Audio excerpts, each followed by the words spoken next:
A very good afternoon and welcome to all. We seek a sincere apology to everyone because there was a technical glitch and we are very sorry regarding the same.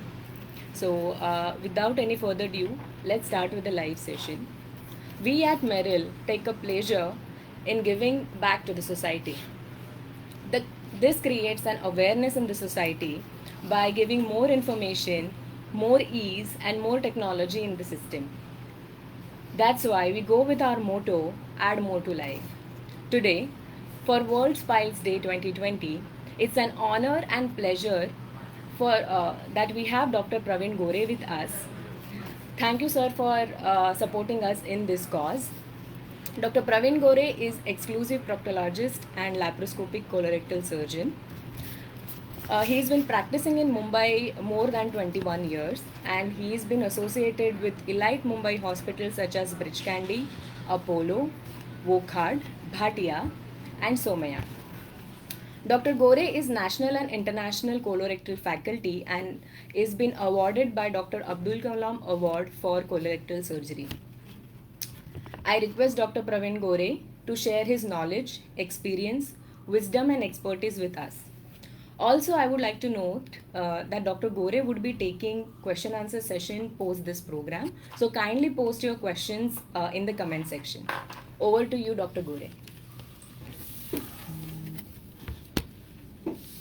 Hi.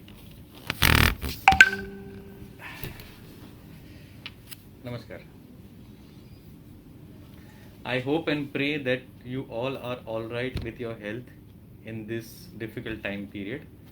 आपकी सेहत अच्छी रहे. मैं ये mask उतार देता हूँ इस समय के लिए.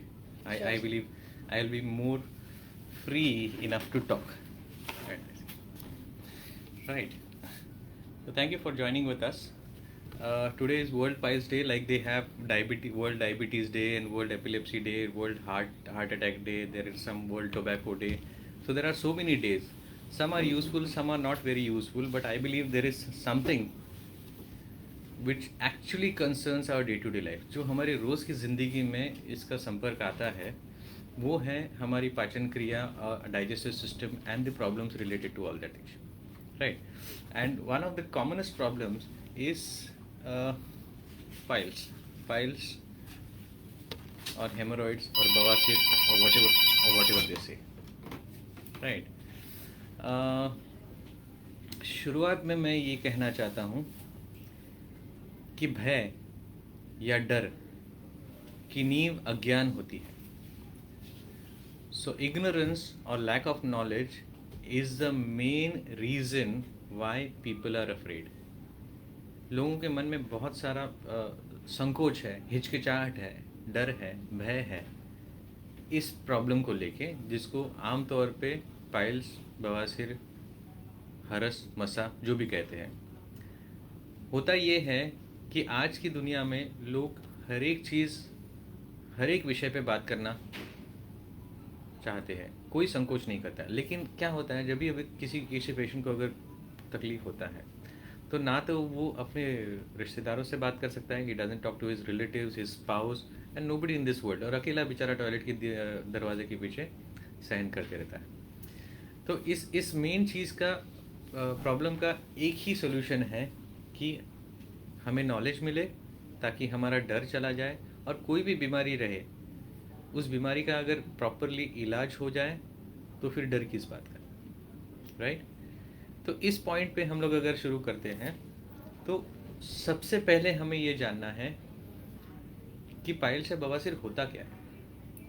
आई एम श्योर जो लोग अभी लॉग इन हुए हैं, ज्वाइन हुए हैं या ये वीडियो देख रहे हैं, वो उनमें से उनके संपर्क में कोई ना कोई व्यक्ति ऐसे ज़रूर रहेगा जिनको पाइल्स का प्रॉब्लम रहेगा, और उसी वजह से just because of that interest you are searching this feed and you are able to get on to this channel. Right. और इंटरनेट पे बहुत सारी इन्फॉर्मेशन अवेलेबल है, अच्छी, बुरी, कंफ्यूजिंग, गाइडिंग, सब कुछ है. उसमें से कौन सी इन्फॉर्मेशन सही है, कौन सी इन्फॉर्मेशन फॉलो करना है, कौन सी नहीं करना है. There is something called as an idiot syndrome. Idiot syndrome is information derived out of social media, which obstructs your treatment. आप इडियट सिंड्रोम टाइप करके देखो गूगल पे, आपको उसका डेफिनेशन मालूम पड़ जाएगा। और इसी संकोच या भय की वजह से, एम्बेरसमेंट की वजह से, जब लोग किसी से डिस्कस नहीं करना चाहते हैं तो वो गूगल पे जाते हैं और वो सर्च करना शुरू कर देते हैं ना। आई एम श्योर आप लोगों में से किसी को भी प्रॉब्लम रहेगा तो आपने ऑलरेडी सर्च किया रहेगा। तो एक संक्षेप में या just as a summary, just as a gist, I would like to explain you what exactly is piles और हेमोरॉइड्स। अब अगर हम देखें, राइट, तो ये हमारी हथेली है जो लैट्रिन की जगह पे ख़त्म हो जाती है, ठीक है। तो इसको खून पहुंचाने की जो खून की नसें हैं, ये जो खून की नसें हैं, ये वाली जो खून की नसें हैं, ये वाली, ये आमतौर पे हर एक इंसान के शरीर में होती है। जब ये खून की नसें फूल जाती है तो मोशन के रास्ते में रुकावट पैदा होता है, तो मोशन के रास्ते में रुकावट होती है। और जब भी यहाँ पे ये घिसाई होती है, घिसते जाता है, when there is a lot of friction because of all this obstruction and all, वहाँ पे एक चीरा पड़ जाता है, टेयर हो जाता है, जिसकी वजह से फिर ब्लीडिंग होना शुरू हो जाता है। और बार बार जोर लगने की वजह से यहाँ पर ये फूलना शुरू हो जाता है, इसके जो सपोर्ट्स हैं ये सारे टूटने शुरू हो जाते हैं। तो एक्चुअली पाइल्स मतलब कुछ नहीं है, जो नॉर्मली खून की रेशाएँ हैं, the normal blood vessels which supply blood to that area, normal blood vessels which supply blood to that area, वो जब फूल जाती हैं तो उसको पाइल्स या बवासीर कहते हैं। अब फूलने से क्या प्रॉब्लम है? फूलने से कोई प्रॉब्लम नहीं है, लेकिन अगर आप समझो एक गुब्बारा है, एक बलून है, if you keep on blowing air, हवा भरते रहो उस गुब्बारे में, एक लिमिट तक तो वो हवा सहन कर पाएगा, लेकिन कुछ देर के बाद तो फट जाएगा, फूट जाएगा, है ना। तो जैसे हमारी चमड़ी रही या हमारी अतड़ी के अंदर की दीवार रही, उसका भी एक टेंसाइल स्ट्रेंथ रहता है, उसकी भी एक ताकत, क्षमता रहती है, जिसके ऊपर अगर उसके अंदर खून का जमाव ज़्यादा हो जाए तो वो फूट जाएगी तो ब्लीडिंग हो जाएगा। और ब्लीडिंग होने के बाद फिर सबसे पहली बात ये होती है कि पेशेंट को डर लगना शुरू हो जाता है। अब हम हमारे पहले वाले चरण पे आ गए, डर। एक होता है दर्द, एक होता है डर, है? दर्द के लिए तो दवाइयाँ हैं, लेकिन डर के लिए कोई दवा नहीं है। और जैसे मैंने कहा कि डर का जो मूलभूत कारण है, the basic reason for a fear is ignorance, lack of knowledge, अज्ञान। सो आपको हमें एक चीज़ तो मालूम पड़ गई अभी कि पाइल्स या बवासीर होता क्या है, राइट। तो ये हमें मालूम कैसे पड़े कि बाबा वाकई में पाइल्स हुआ है? तो आम तौर पे उसके 3 मेन लक्षण हैं। पहला, खून आना, और ऐसी जगह से खून आता है कि दिखाई भी नहीं देता है। आम तौर पे अगर कहीं हाथ पे कट जाता है या जिस्म में कहीं पे भी अगर ज़ख्म हो जाता है जहाँ से खून बहता है, तो वी डोंट गेट पैनिक्ड, इतना ज़्यादा पैनिक नहीं हो जाता है। क्यों? क्योंकि हमें मालूम है कि वहाँ पे हम लोग कुछ ना कुछ प्रेशर दे सकते हैं, धो सकते हैं, साफ़ कर सकते हैं, ड्रेसिंग लगा सकते हैं,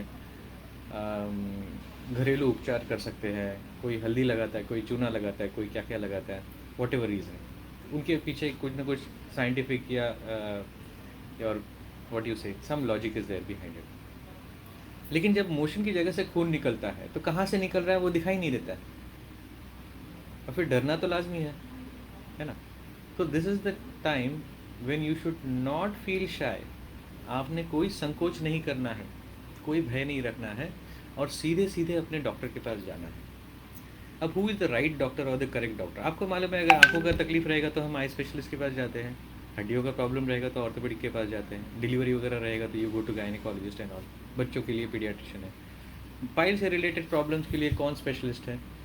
yes, this is where the knowledge comes into the picture. The first and the foremost or the main specialist who deals with the bottom problems is called as a proctologist or a colorectal surgeon, colon and rectal surgeon. Proctology and colorectal surgery is a very well established specialty all across the world. हालांकि India में इसकी just शुरुआत है। अगर colorectal surgeon या proctologist हमारे जैसे काफ़ी कम है, अगर आपके एरिया में नहीं है, तो the next best person is a general surgeon, a GI surgeon or a general surgeon who can definitely take care of your problems. अगर वो भी नहीं मिलता है तो एटलीस्ट आपके जो फैमिली फिजिशियन, फैमिली डॉक्टर्स हैं, उनके पास जाके at least the first aid treatment तो लेना लाजमी है. तो एक मैसेज मैं देना चाहता हूँ, डरिए मत. तकलीफ है, उसका निवारण करना है, राइट. अगर बुखार आया तो हमको मालूम पड़ता है ना कि हमें टेस्ट करना है, मलेरिया है या टाइफाइड है या डेंगू है या कोविड है, जाने, तो उसके हिसाब से इलाज आसान हो जाता है. लेकिन बॉटम में अगर कुछ प्रॉब्लम रहेगा तो फिर उसकी जानकारी तो होना ज़रूरी है. तो which brings me to the second point. आम तौर पे जब भी कोई प्रॉब्लम रहता है, बॉटम रिलेटेड प्रॉब्लम, तो आम इंसान हर एक चीज़ को क्या कहता है? फाइल्स या बवासीर. तो जब भी पेशेंट मेरे पास आते हैं, हमारा पहला सवाल रहता है कि आपको क्या तकलीफ है. तो बोलते हैं सर मुझे तो फाइल्स का प्रॉब्लम. तो भाई अच्छा है, फाइल्स का प्रॉब्लम है, लेकिन फाइल्स का प्रॉब्लम होता क्या है ये किसी को कुछ नहीं मालूम. क्यों? क्योंकि 27 ऐसी बीमारियां हैं, 27 डिफरेंट डिजीजेस जिनके लक्षण एक जैसे, the symptoms are the same. तो उनमें से पाइल्स अलग है. पाइल से लेके कैंसर तक कोई भी बीमारी हो सकती है जिनके लक्षण वैसे ही है, सेम. ब्लीडिंग होना, मोशन में प्रॉब्लम होना, कॉन्स्टिपेशन होना, दर्द होना. ईचिंग विचिंग तो खाली वेस्टर्न वर्ल्ड में होता है. इंडिया में अगर ईचिंग वगैरह होता है तो उसके कोई ज़्यादा मायने नहीं रखता है कोई, राइट. ईचिंग इसलिए होता है क्योंकि चमड़ी के नीचे जब ब्लड जमा हो जाता है तो फिर वो आयन चेंज होके हिमोसिडेंट बन के उसके बाद खुजली होना शुरू हो जाता है, जो आमतौर पे इंडिया में इतना कुछ उसको इम्पोर्टेंस नहीं देते. लेकिन हाँ, जब दर्द होता है, जब ब्लीडिंग होता है, या कोई ऐसे गांठ या मस्सा या हरस जैसे मैंने बताया, वो फूल के अगर नीचे स्लाइड होके एक गोली के जैसा बाहर आ जाता है, मोशन के रास्ते से बाहर, उस समय पे तो ज़रूर आपको जाना है डॉक्टर के पास और फाइंड आउट करना है क्या ये वाकई में पाइल्स है या पाइल्स से रिलेटेड दूसरी जो बीमारियां हैं जिनके लक्षण सेम है वो है. अच्छा, अगर पाइल्स भी रहे तो there are 12 different varieties of piles. 12 अलग अलग वेराइटीज़ है पाइल्स के. In other words, what I want to convey, जो मैं मैसेज देना चाहता हूँ कि हर एक चीज़ पाइल्स नहीं होती है और हर एक पाइल्स के लिए कोई एक रामबाण इलाज, संजीवनी बूटी या द मैजिक पोशन या मैजिक मेडिसिन या लेज़र वगैरह, ये जो भी बोलो, that is not available. So you have to diagnose और अकॉर्डिंगली फिर उसका ट्रीटमेंट लेना ज़रूरी है, right. So at least promise me one thing, अगर किसी को भी बॉटम रिलेटेड प्रॉब्लम रहेगा तो वो एटलीस्ट एक जनरल सर्जन के पास जाएगा. अगर कोलोरेक्टल सर्जन या प्रोक्टोलॉजिस्ट आपके एरिया में है तो बेस्ट, नहीं तो एटलीस्ट अ जनरल सर्जन, उल्टा कर देते, राइट. लेकिन फिर भी डॉक्टर के पास जाने से पहले कतराते हैं लोग. क्यों? क्योंकि उनको 3 मेन डर होते हैं. पहला डर कि सर्जन के पास जाए तो वो ऑपरेशन बता देंगे, है ना. लेकिन हर एक चीज़ को ऑपरेशन की ज़रूरत नहीं है. आज टेक्नोलॉजी इतनी एडवांस हो गई है कि हमारे पास कुछ स्पेशल इंजेक्शंस वगैरह है, बैंड लाइगेशंस है, डॉपलर गाइडेड मशीन्स वगैरह है, या इवन लेज़र जो है. आजकल लेज़र्स बहुत अच्छा रोल प्ले करते हैं. लेज़र कोई जादू की छड़ी नहीं, it is not a magic wand, Harry Potter का मैजिक वॉन्ड नहीं है. It is a precision oriented surgical instrument जहाँ से वो फाइल्स को श्रिंक करके सील कर सकते हैं, राइट. स्टेपलर्स वगैरह है. तो इन एडवांस टेक्नोलॉजी की वजह से जो आम तौर पे पुराने ज़माने में मे बी 15-20 साल पहले जो रेगुलर ऑपरेशंस वगैरह होते थे, उसमें काफ़ी सारा पेन होता था, ये साइड वो अग्री. और आज भी अगर ऑपरेशन होने के बाद थोड़ा बहुत 19-20 पेन तो रहने वाला है, लेकिन वो इतना पेन नहीं होता है जितना लोग डरते हैं. सो बी रेस्ट अश्योर्ड कि पेन ज़्यादा नहीं होगा. सेकंड, बहुत सारे लोगों को ये गलतफहमी होती है कि पाइल्स का ऑपरेशन होने के बाद दोबारा होने की संभावना रहती है. जैसे वंदना जी पूछ रही है, what are the chances of piles relapsing after the surgery, right. तो देखो, मूलव्याध या बवासीर या पाइल्स क्या होता है, let us go back to the basic. जो खून की नस जब फूल जाती है तो उसको पाइल्स कहते हैं. जब हम उस खून की नस को, फूली हुई खून की नस को निकाल ही देते हैं तो न रहेगा बांस, न बजेगी बंसरी. जब मूलस नहीं रहना तो मूलव्याध कुछ होगा. जब मूल ही नहीं रहेगा तो मूल व्याधि कहाँ से होगी. तो go back to the second point is, जैसे मैंने कहा कि आम इंसान हर एक चीज़ को पाइल्स कहता है ना, लेकिन 27 अलग अलग बीमारियां हैं जिनके लक्षण पाइल्स के जैसे हैं। इस समय पेशेंट को अगर पाइल्स हुआ, ट्रीटमेंट ले लिया, अगली बार अगर अनफॉर्चुनेटली उसको फिशर हो जाता है या पेरिनल एब्सेस हो जाता है, पॉलिप हो जाता है, रेक्टल प्रोलैप्स हो जाता है, या even cancer, ulcerative colitis, anything अगर हो जाता है, तो उसके दिमाग में तो यही आएगा, अरे मेरा पाइल्स का ऑपरेशन हुआ था, अभी वापस से पाइल्स पे आ गया। Right. So friends, this is the main important difference जहाँ पे आपको नॉलेज बचाएगा। और नॉलेज कौन देगा आपको? इंटरनेट से तो नॉलेज मिलेगा, बट एन एक्सपीरियंस प्रोक्टोलॉजिस्ट और कोलोरेक्टल सर्जन और general surgeon is the right person to go there. Right. और तीसरा, लोगों को ऐसे लगता है कि ऑपरेशन होने के बाद कंट्रोल चला जाएगा मोशन के ऊपर, you know, they will lose control on their. पता नहीं कहाँ कहाँ से ये सारी आ जाती है। तो वी एज कोलोरेक्टल सर्जन और प्रोक्टोलॉजिस्ट, जो कंट्रोल करने की जो नस रहती है ना, जो 4 सेंटीमीटर अंदर रहती है, जैसे मैंने यहाँ पे दिखाया है इस पेपर में, तो यहाँ पे ये नस है, ये जो एरिया है ना, यहाँ पे ये नस है, जो नीचे चमड़ी से ऑलमोस्ट 4 सेंटीमीटर अंदर है। हमारा ऑपरेशन जो है वो अंदर के अंदर ही है और नीचे वाले एरिया में ही। तो ये जो नस है, इस नस को धक्का भी नहीं लगता, और उसी वजह से आमतौर पे कभी प्रॉब्लम नहीं आता है। हमारे हाथ में तो कभी भी नहीं आता है ऐसे। Right. Now then coming back to the treatment, तो अगर किसी को प्रॉब्लम है तो उन्होंने क्या करना चाहिए? सबसे पहली बात, पाइल्स होने की मेन वजह है बद्धकोष्ठता, कॉन्स्टिपेशन, या पेट साफ ना होना, या हार्ड मोशन होना। तो उसके लिए आप घरेलू उपाय ज़रूर कर सकते हैं। गुड अमाउंट ऑफ फाइबर्स, अपनी इंडियन डाइट में फाइबर्स काफ़ी रहता है, लेकिन पानी भी पीना ज़्यादा ज़रूरी है। अगर कम पानी पियोगे तो मोशन में से बॉडी पूरा पानी निकाल देगा और मोशन हार्ड हो जाएंगे। हार्ड मोशन हो गए तो फ्रिक्शन हो जाएगा, फ्रिक्शन हो गया तो आगे चल के ये पाइल्स और रिलेटेड प्रॉब्लम्स होना शुरू हो जाता है। तो हम पानी कितना पीते हैं? खाने पीने के लिए फाइबर्स, हाई फाइबर डाइट्स वगैरह तो काफ़ी सोचते हैं, लेकिन पानी कॉन्शियसली हम लोग पीते हैं क्या? ज़्यादा नहीं। तो एक एटलीस्ट एक प्रिवेंशन के तौर पे अगर हम एक डिसीजन भी ले, एक प्रण भी ले कि हर आधे घंटे में हम लोग 2 सिप या 4 सिप पानी पिए। आधा गिलास तो पानी पी सकते हैं ना बिना प्यास लगे भी। तो अगर उतना भी अगर आप करो तो भी इनफ हो जाएगा, काफ़ी सारा प्रॉब्लम सॉल्व हो जाएगा। और जो घरेलू नुस्खे हैं, जैसे इसबगोल की भूसी है, या तो ओवर द काउंटर मेडिसिन है, लिक्विड पैराफिन वगैरह, वो काफ़ी अच्छी तरह से हेल्प कर सकता है। काफ़ी सारे मलम्स, क्रीम्स वगैरह भी हैं, ताकि वो लुब्रिकेशन इफेक्ट रहेगा, तो घर्षण, फ्रिक्शन वगैरह नहीं होगा, तो तकलीफ कम रहेगी। लेकिन दवाइयों का एक लिमिट है, एक लिमिट के ऊपर अगर तकलीफ बढ़ जाती है तो then you should not wait. A stitch in time saves 9, ये कहावत सुनी रहेगी आपने, इंग्लिश की कहावत है, जहाँ पे कहने का मतलब ये है कि अगर सही समय पे, अगर सही डायग्नोसिस होकर अगर इलाज किया जाता है तो आप उसके कॉम्प्लिकेशन से बच पाओगे, क्योंकि an elective surgery is much more predictable and fruitful than a complicated surgery, emergency और कॉम्प्लिकेटेड सर्जरी। जैसे आज सुबह सुबह ही एक सर्जरी हुई है मेरी, जहाँ पे कल रात को पेशेंट को मैंने देखा था, उनको पार्किंसंस था, हाथ हिल रहे हैं, डायबिटीज़ था, 4 महीने पहले उनका एंजियोप्लास्टी हुआ, स्टेंट हुआ, तो ब्लड थिनर्स वगैरह चालू है और उनको ब्लीडिंग चालू हुआ। कहा था कि बाबा एडमिट हो जाओ, लेकिन नहीं माने। 67 ईयर ओल्ड जेंटलमैन। घर जाने के बाद टॉयलेट में बैठे, ब्लीडिंग हो गया, टॉयलेट में चक्कर आके गिर गए। बच्चे फिर रात को 2 बजे हॉस्पिटल में एडमिट करा दिए और सुबह सुबह 7 बजे ऑपरेट करना पड़ा। राइट। तो please don't take it lightly. हाँ, डर लगता है, लेकिन डर के आगे ही तो जीत है। हमें जीतना नहीं है, हमें नॉर्मल रहना है।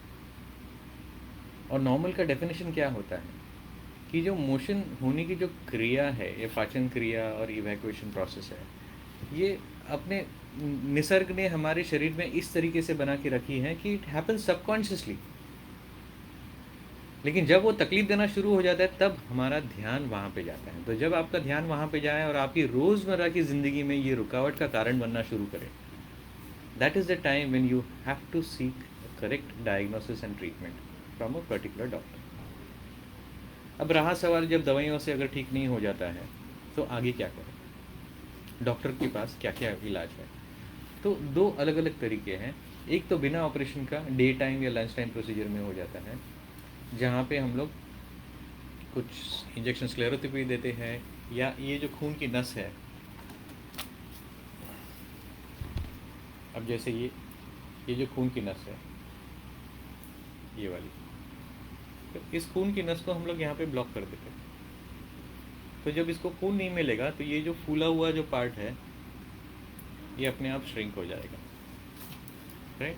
तो कुछ इंजेक्शन है, इंफ्रारेड कोएगुलेशन है, डायोड लेजर्स है, डॉपलर गाइडेड हेमोरेडियल आर्टिकुलेशन। लेकिन अगर मस्से बढ़ गए ज़्यादा तो फिर उनको निकालने की ज़रूरत पड़ती है। निकालने के लिए what I specialize in, arguably the only person in India to do it is the bloodless ultrasonic scalpel haemorrhoidectomy, bush technique कहते हैं, जहाँ पे हम लोग अल्ट्रासोनिक स्कैल्पल यूज़ करते हैं, जहाँ पे ऑपरेशन के दौरान एक कतरा भी ब्लीडिंग का नहीं होता, not even a single drop of bleeding during the surgery. It is a fantastic instrument, it is an evolution. ये मेरा skills is secondary, but the evolution, the technology has brought in so nice wide range of gadgets that is really very helpful. और अगर तीनों चारों पाँचों छः सारे के सारे मूल अगर बाहर आ रहे हैं तो कितनी जगह पे हम लोग काटते रहेंगे ना, जितना जख्म उतना तकलीफ होते रहेगा। This is where the product from this company, Meril company, comes into the picture. ये स्टेपलर्स बनाते हैं, इंटरनेशनल स्टैंडर्ड्स की प्रोडक्ट्स है, क्वालिटी प्रोडक्ट्स है। We have use the international products and we have use this proud to be the Indian products, you know, Aatmanirbhar Bharat, Meril company अच्छा staplers बनाती है। और मैं अकेले ही नहीं, ऑल ओवर इंडिया सारे के सारे सर्जन्स यही वाउच करेंगे। तो स्टेपलर से होता क्या है, जो भी पाइल्स जो नीचे स्लाइड होके आ रहे हैं ना, उसको मोशन के रास्ते से अंदर से ही उनको फिक्स किया जाता है, तो बाहर कुछ भी जख्म नहीं होता है। और जब बाहर चमड़ी में कोई भी जख्म नहीं होता है तो आम ऑपरेशन के मुकाबले स्टेपलर ऑपरेशन का दर्द जो है वो ऑलमोस्ट 90% कम होता है, हार्डली 10% दर्द रहता है, जो आने वाले ऑलमोस्ट 72 आवर्स में, 72 घंटे में पूरी तरह से सेटल हो जाता है। It is a fantastic procedure. लेकिन अगर मेरे पास ब्रह्मास्त्र है तो मैं ब्रह्मास्त्र सब जगह पे नहीं वापरूंगा ना, right. So if I have a diode laser, or if I have a stapler, or if I have an ultrasonic scalpel, or if I have an infrared coagulation for hemorrhoid, क्या मैं वो हर एक पाइल्स के लिए वापरूंगा? क्या मैं हर एक piles के लिए यूज़ करूँगा? No. As I told you, coming back to the basic, 27 different diseases, 27 बीमारियाँ, उनके लक्षण एक जैसे ही हैं। उसमें से एक पाइल्स है, पाइल्स में भी 12 अलग अलग वेराइटी के पाइल्स हैं, और उन 12 अलग अलग वेराइटी ऑफ पाइल्स को ठीक करने के लिए 8 अलग अलग तरीके हैं। तो कौन से पाइल्स को कौन से तरीके से ठीक किया जा सकता है, इंडिया में नहीं, ऑल ओवर द वर्ल्ड, वो इस्टेब्लिश साइंटिफिक प्रोटोकॉल्स हैं। Even we have our fantastic association of colon and rectal surgeons of India, जहाँ पे हम लोगों ने गाइडलाइंस वगैरह बनाए हैं ताकि जो नॉर्मल सर्जन्स वगैरह है वो भी ये फॉलो करें। एक स्टैंडर्ड प्रैक्टिस रहता है, एक स्टैंडर्ड प्रिंसिपल। आपको मालूम है, आपको जब भी सर दर्द होता है तो आप एक पैरासीटामॉल खाते हो 500 मिलीग्राम का, उससे ठीक हो जाता है ना। 500 मिलीग्राम का क्यों, 250 मिलीग्राम का क्यों नहीं, 750 मिलीग्राम का क्यों नहीं? क्योंकि एक स्टैंडर्ड इस्टेब्लिश किया हुआ है अक्रॉस द रीजन। ऐसे ही स्टैंडर्ड प्रोटोकॉल ट्रीटमेंट जो है, that is something which we follow as a proctologist और a colorectal surgeon, and that is the reason why you don't need to be afraid. तो अगर तकलीफ है, बाउल रिलेटेड कुछ भी प्रॉब्लम है, तो प्लीज़ कंसल्ट योर प्रोक्टोलॉजिस्ट और a colorectal surgeon. Wish you a happy life and a happy digestive system, where you don't really have to think about your digestion and passing of motions or evacuation in your day-to-day life, right? Thank you very much, and if there are any questions I would be happy to answer. कोई सवाल रहेगा तो I would be happy to answer. So the first question is, what are the causes of piles and how to prevent them? Right. That is a very basic question. I don't know, somebody must have asked it. So unfortunately नाम नहीं दिख रहा है, acknowledge कर देता हूँ मैं। तो बेसिक 2 ही कारण हैं, हार्ड मोशन होना और मोशन के लिए ज़ोर लगाना। तो हार्ड मोशन ना होए उसके लिए क्या करना चाहिए? तो good amount of fibres, vegetarian diet, क्योंकि नॉनवेज खाने के बाद मोशंस हार्ड होने की संभावना ज़्यादा होती है। तो try to cut down the non-vegetarian diet. Sir, also add some comments in English because Yeah. the viewers from South India are Yeah, facing yeah. some problem. Okay. So basically there are 2 reasons. There are 2 reasons for having piles or hemorrhoids. 2 कारण हैं. तो one is you have hard motion, जहाँ पे motion hard हो जाते हैं, and the other is जोर लगाना, you push for the motion. So just avoid having hard motion ना होए उसके लिए just avoid having non veg diet, क्योंकि because of non veg diet motions hard होते हैं, motions become hard after the non veg diet. And don't use this maida products and all because they are full of gluten and all this. So if you can avoid only these two things, majority of the constipation काफ़ी हद तक solve हो जाएगा. और जोर नहीं लगाना, not to strain, not to push for your motion. That is something which you have to relearn yourself. Make a conscious effort. थोड़ा सा दिमाग पे जोर लगा के, थोड़ा सा ध्यान लगा के, do it in such a way that passing motion should become like a subconscious effect. You don't have to push it. That's why it is called call of nature, na? So you answer the call of nature only when nature calls you. Why do you want to give a missed call? Right? So don't force your motion. Especially, it is true, especially in females, with all due respect, because unfortunately, India there are not many toilets on the road, and in case somebody has to travel for a distance, then usually they would prefer to finish off their evacuation thingy before they embark their journey. Travel start करने से पहले एक बार पेट साफ कर दिया तो अच्छा रहेगा ऐसे, ताकि बीच में कुछ प्रॉब्लम नहीं आए, so they don't face any problem during the travel. And this is the main and the basic reason why there are a lot of female patients who have all these bottom problems. Apart from obviously, unfortunately, the pregnancy and menstrual cycles and the structure of the females and the short anal canal muscle level and the strength of the nerves. तो बहुत सारे अलग अलग कारण. So coming back to the question, what are the reasons for piles? The main reason is constipation and the second reason is forcing or straining. Just avoid that thing. You should not have a problem at all. Right? How to prevent it? Is there any diet for this? Yeah, prevention, as I told you, all the diet are okay. See, let me address one more issue. Most of the patients, most of the people, what they feel is कि piles वगैरह हुआ तो तीखा खाना बंद कर दो. You should stop spicy food and all this. Now let me take you to a little bit of common sense and science. कि मोशन की जगह पे अगर टेयर हो जाता है ना, कट हो जाता है ना, then there is a burning sensation which is similar to the burning sensation जो तीखा खाने के बाद होता है. लेकिन जो हम तीखा खाते हैं वो पेट में जाने के बाद एसिडिटी तो होता है. When you eat a spicy pungent food, when it goes in the stomach, you definitely end up into acidity. But the acid of the stomach and the digestive juices, पाचन क्रिया के जो केमिकल्स है, 11 litre के पाचन क्रिया के chemicals है, और उस मिर्ची को 25 फीट अतड़ियों से गुजर के नीचे तक आना है, तो it has to travel through 25 feet of the intestine. तो व्हाट डज इट रिमेन? नीचे आते आते क्या रहता है? कुछ नहीं रहता है. तो डोंट डू एक्सट्रीम्स. बहुत ज़्यादा मसाला भी नहीं एंड एब्सोल्युटली ब्लैंड डाइट की भी ज़रूरत नहीं. In moderation it should not be a problematic. Right? So next question is by Kashmira. How long does it take to cure piles? Yes. How long does it take to cure piles?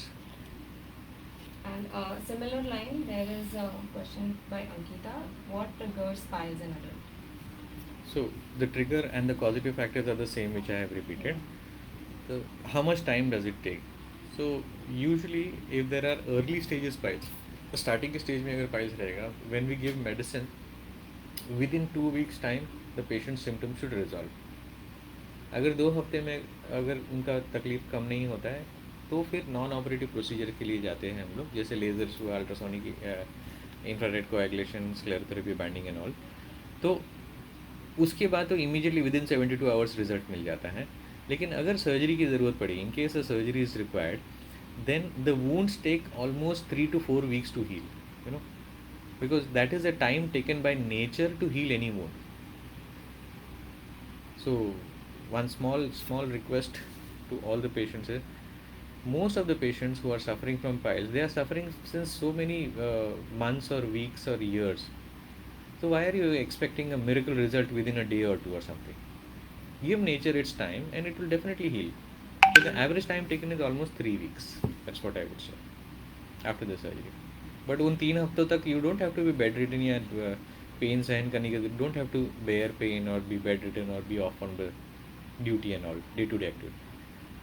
3 days after the surgery, 72 hours, you are back to your normal routine. With the wound, with the pain, थोड़ा सा तकलीफ रहेगा, दवाइयाँ वगैरह रहेगी, लेकिन routine life establish वापस start कर सकते हैं. That's what I would say.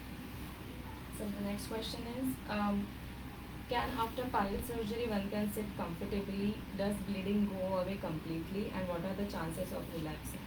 Yeah, the chances of relapse, जैसे मैंने कहा कि when we remove the piles in the surgery, no bamboo, no flute, right? All the blood vessels will swell up and turn into piles. When we remove the blood vessel, there is not going to be any relapse at all. So 0% relapse. The second thing is when we don't remove the piles in the early stages and we just seal it, खाली seal कर देते हैं उसको, तो फिर relapse होने के chances almost 10% रहते हैं. So 90% are all right, but the 10% who have the relapse, they have the habit of constipation and straining. So just focus on that thing, तो वापस से 10% लोगों को भी तकलीफ नहीं होना चाहिए इससे. और कितना टाइम बैठ सकते हैं क्या? यस, बैठ सकते हैं. इमीडिएटली एनेस्थीसिया खत्म होने के बाद after 3 to 4 hours we make the patient sit. उसके बाद ही पेशेंट कंफर्टेबल हो जाता है, उसके बाद ही कंफर्टेबल एंड कॉन्फिडेंट हो जाता है. नहीं तो डर के मारे थोड़ा सा टेढ़ा बैठना शुरू कर दिया तो then they start having back problem. Pain तो रहेगा. When we do a surgery, if I cut and you don't have a pain, मतलब मैं झूठ बोल रहा हूँ ना. तो पेन तो रहेगा. During surgery there will not be pain, क्योंकि एनेस्थीसिया में बेहोश करके किया रहता है. लेकिन उसके बाद जो भी पेन रहेगा उसको लिमिट के, बर्दाश्त के हद में, to control your pain after the surgery in your bearable limit, we have fantastic medicine over there. And as an how daily as the wound heal, the pain comes down ना. जैसे जैसे जख्म भरेगा वैसे वैसे दर्द कम हो जाएगा. तो वो cut off point is 3 to 5 days, but the absolute healing is 3 to 5 weeks. और उसके बाद you can forget about the piles and all these related problems for the rest of your life. Right. Sir, I'm combining three questions. हाँ. What are the best type of surgery available for piles? What are the newer techniques such as laser and stapler in piles treatment? Okay. So what is the best treatment for piles? ये सवाल भी वैसे ही है ना कि sir एक अच्छी जड़ी बूटी बताओ या एक ऐसी दवाइयाँ बताओ, मिरेकल थिंग कि when I take it and my piles is gone, छू गायब, you know, it just vanishes, evaporate.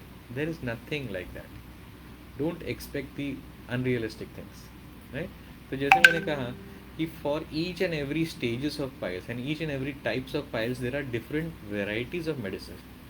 If I can just give you one small example कि पेट साफ करने के लिए, मोशंस कॉन्स्टिपेशन ट्रीट करने के लिए, there are 7 different classes of different classes of laxatives, stool softeners, and in each class there are at least 3 to 5 molecules. So कुल मिला के 15 या 18 अलग अलग varieties of medicines are available just to clean your bowel. But उसमें से which medicine to be used in which particular patient, that is something which we as colorectal surgeons or proctologists would be able to guide you. So there is no single one shot Rambaan Ilaj, single shot thing. So we have to decide. So coming to the point as what is the best treatment, it has to be really, really very selective. Right? Why Arjun is called as the Sarvashreshta Dhanurdhar? Because in his armamentarium he has all the tirs. Yudhishthira also had. Dronacharya, Dushasan, everybody had. Karna also had it. But why is he called Sarvashreshta Dhanurdhar? Because he knew which armamentarium to be used when. कौन सा बाण कहाँ पे use करना है मालूम रहता है ना उसको. करके वो इम्पोर्टेंट है, करके वो बड़ा है. So once a surgeon has the gamut of all the armamentarium, तो कौन से पेशेंट में कहाँ पे क्या यूज़ करना है जिससे लिए बेस्ट रिजल्ट मिलेगा, इसी का नाम तो स्पेशलिस्ट होता है. What was the other question? Laser and stapler. Laser and stapler. Yes. So laser, जैसे मैंने कहा ना, लोगों को अनरियलिस्टिक एक्सपेक्टेशन है. Laser is nothing but a light energy converted to heat energy, है ना. तो जहाँ पे आग के सामने प्लास्टिक लेके जाने के बाद प्लास्टिक ऐसे चरमरा जाता है, the plastic gets crumpled in front of a fire.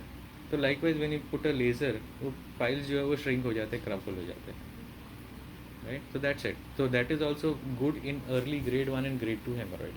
grade 3 grade 4 रहेगा तो उसमें कुछ काम करें. 3rd 4th स्टेज पे रहेगा तो उसमें laser is not going to be effective at all.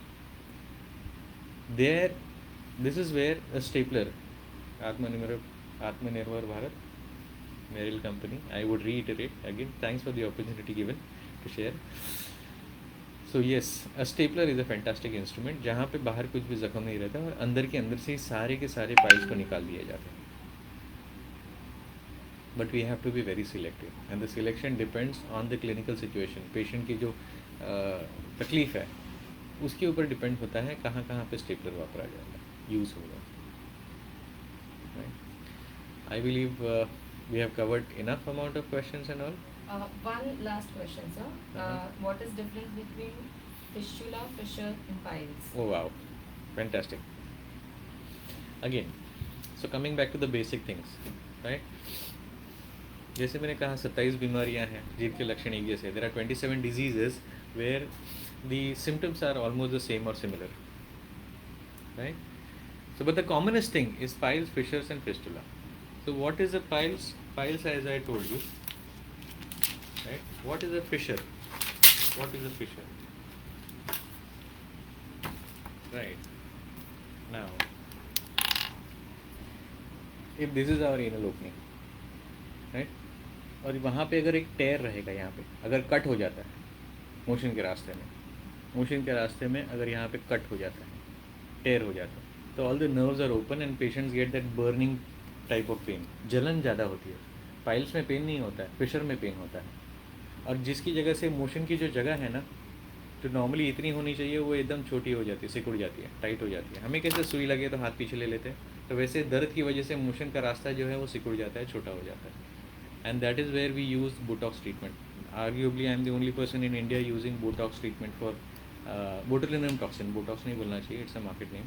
Botulinum toxin treatment for anal fissures without any cutting, without any surgery, without any wound, without any stitches and all this. तो ये होता है fissure, and which is one of the commonest problem. If I say 10 patients अगर मेरे पास आते हैं तो 10 में से 6 patient या 7 patients को fissures होते हैं. 2 patient को fistula रहते हैं, 2 patient को piles रहते हैं, but fissure is the most commonest thing. And what is fistula? क्या होता है कि ये जो मोशन की जगह है ना, तो इसकी दीवार में अगर कहीं पे छेद बन गया, if there is a hole in the wall, every time the patient passes motion, there is some amount of bacteria which enters inside this hole, and there the bacteria, जहाँ पे कीटाणु सारे जमा होकर वहाँ पे पस बना देते हैं। अब इस पस को कहीं ना कहीं से तो बाहर आना है, तो जब ये यहाँ से बाहर आ जाता है तो अंदर से बाहर तक ये ऐसा एक टनल बना जाता है, अंदर से बाहर तक ऐसा एक टनल बना जाता है, राइट? तो इसको फिस्टुला कहते हैं, जहाँ पे हर बार मोशन के समय पे ये गंदगी अंदर जाती है। तो जब तक till and until we don't handle the inner opening and clean up the whole thing, it is not going to be all right. तो fistula is equal to surgery, हाँ, at least 1 point, fistula is equal to surgery. Fistula के लिए there is no medical treatment, but for piles early stage and for fissure, yes, medical treatment can be effective if the patient goes to a specific doctor in the early stage. I hope I have answered that. Yes, all the questions. Mhm. If any closing notes if you want. So once again, wish you healthy life, wish you a clean bowel, wish you a good morning every day. Take care of your bowels. Bye.